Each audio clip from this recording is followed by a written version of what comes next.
Today I'm going to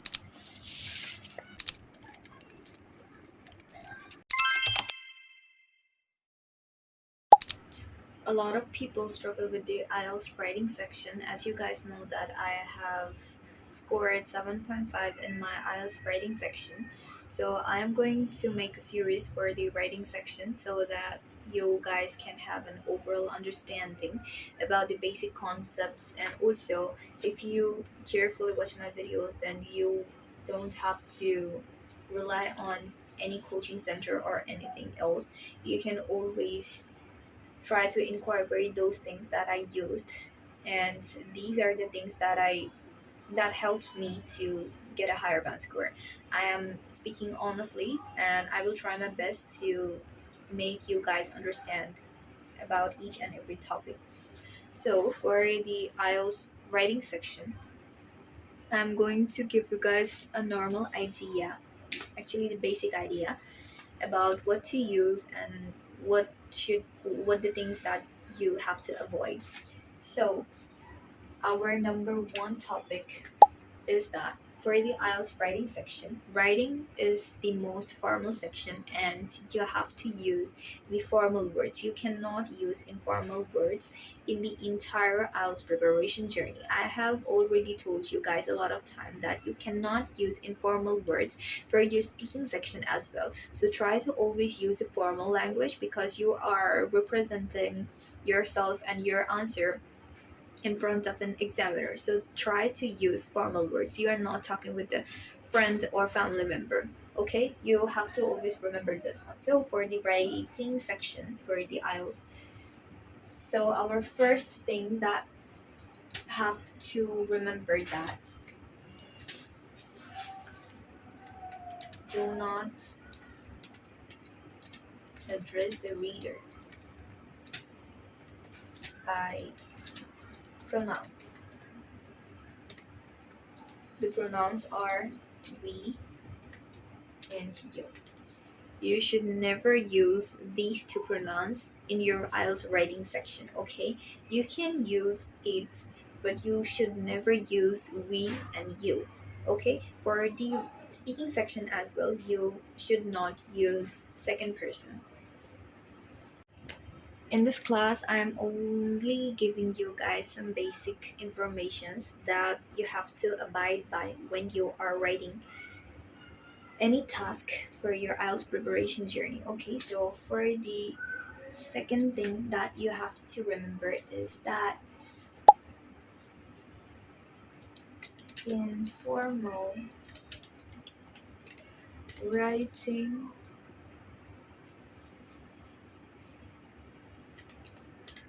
sentences,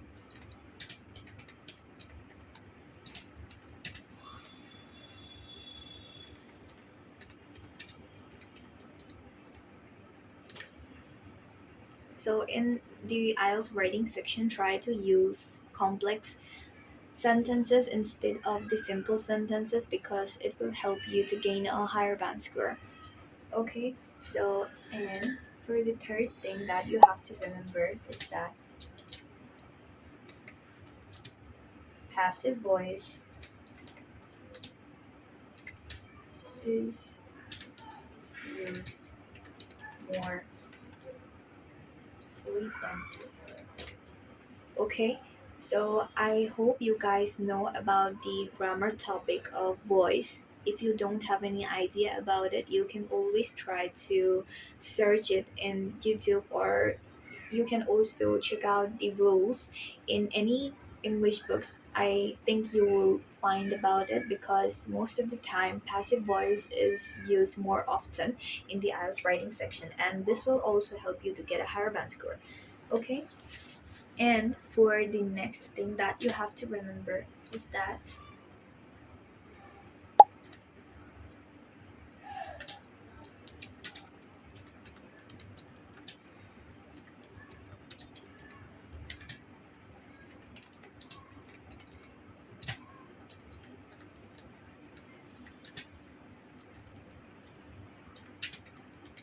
you should never start your IELTS writing section with these words, okay? always avoid these things when you are writing. Most of the time, we tend to forget about these words and incorporate these things when we are writing. But for the IELTS writing section, you have to avoid these words, okay? Always remember this one. Okay, for the next part that I'm going to talk about is punctuations.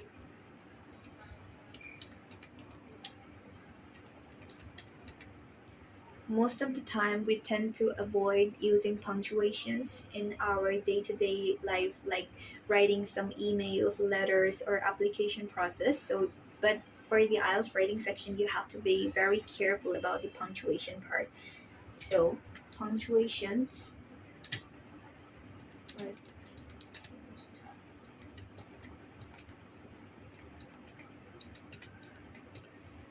punctuations must be used appropriately, okay?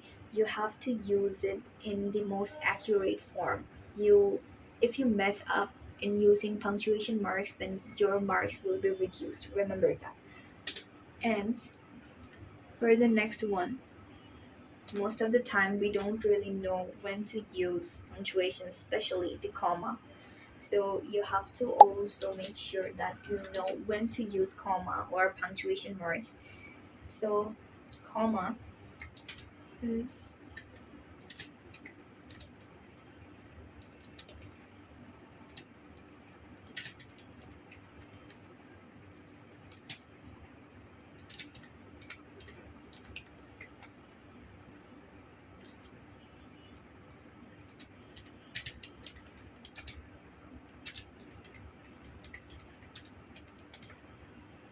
see, you have to also remember about the grammar rules. So if you are weak in the grammar section, try to read some of the grammar topics because this will help you a lot.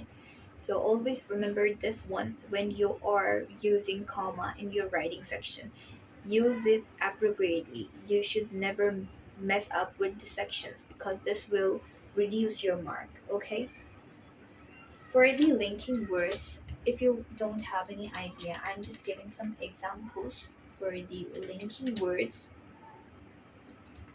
Like some of the most frequently used linking words are however, in, conclusion,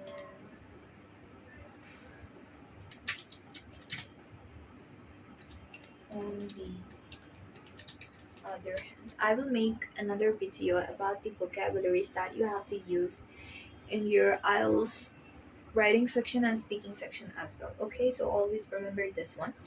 And for the next thing that I'm going to talk about, it is that you must not use,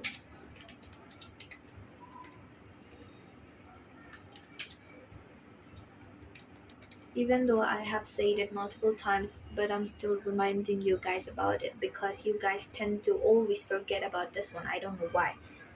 Keep that thing engraved in your mind, okay? And for the next thing is that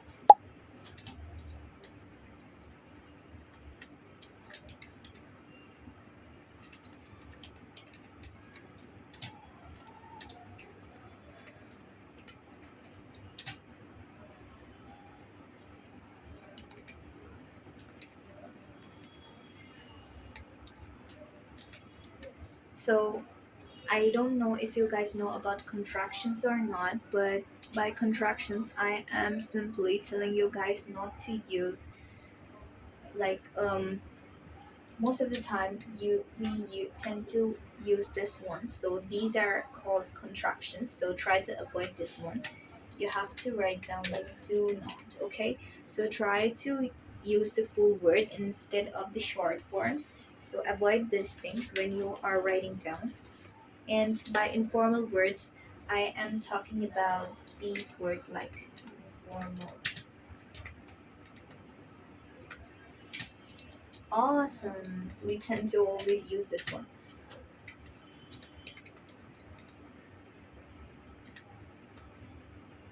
Obviously, can, make. So try to avoid these words when you're writing. an IELTS writing section. Okay, always remember these things that I have told you. And for the next thing I'm talking about is writing task one. So in the writing task one, you have to spend like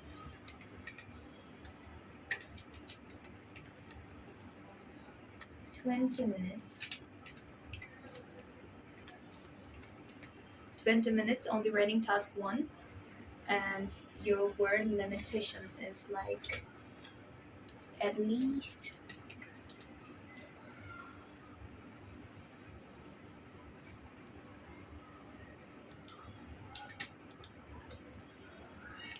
150 words. You can extend your answers, but you should never shorten your writing task one in this given word limitations. Okay, always remember this one. And for the writing task two, you will be given like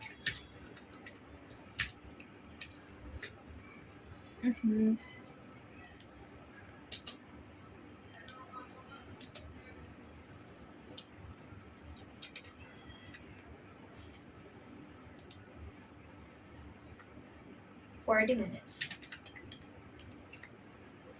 You have to spend like 40 minutes on the writing task 2, because as you guys know that in the writing task 2 your marks are much important than the writing task 1, and most of the time we tend to mess up in the writing task 2 because we don't have enough idea, we don't know how to generate ideas, how to form our answers properly.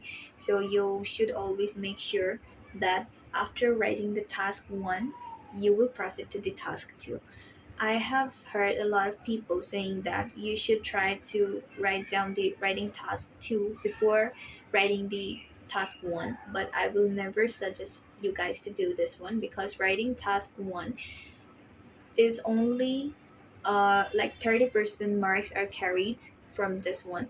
So after writing the short version, you have to proceed to the long version. So if you write down writing task 2 before writing task 1, then it will, maybe you won't have enough time to complete and organize your answer in a better way for the task 1 section. You have to remember that both of the tasks are equally important for your writing marks. Okay, so always proceed with the with the arrangements, like after writing the task 1 then proceed to the task 2. Don't misarrange the tasks. Okay, so for the writing task 2 you have to write like at least 250 words. I hope you guys know about the marking criteria, but um, I will just simply show you guys about the marking criteria briefly so that you can also have the idea. This is the plus one, so I am talking about the basic things that you have to remember. Then